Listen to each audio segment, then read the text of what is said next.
எப்பா நீ போய் இது இது எத்தனாவது ருசி? 8 9 எத்தனாவது ருசி? 4வது ருசியா? 1 2 3 அது 1 4 4வது ருசி. எங்க எல்லாம் நீ ஈசாக்க பார்க்கல ருசி இருக்குங்க.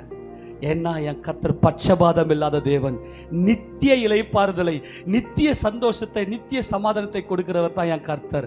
இயேசுராஜாவுடைய பரிசுத்த நாமம் மகிமைப்படுவதாக. கர்த்தருடைய அன்பா சொல்றேங்க, ஹோட்டலில் போயிட்டு குடும்பத்தை காலி பண்ணாதீங்க. எப்போ பார்த்தாலும் ஹோட்டல் ஹோட்டல் ஹோட்டல். ஆனால் வெளியே போனால் கண்டிப்பாக ஹோட்டலில் சாப்பிடுங்க. நம்மளால் அங்கே கட்டுசோறு கட்டுன்னு போவோம். சில கஞ்ச பிரபுக்கள் பாருங்க, குடும்பமா என்ன பண்ணுங்க. நான் இப்போ எங்கள் வீட்டில் சொல்லியிருக்கிறேன். என்ன சொல்லியிருக்கேன் தெரியுமா?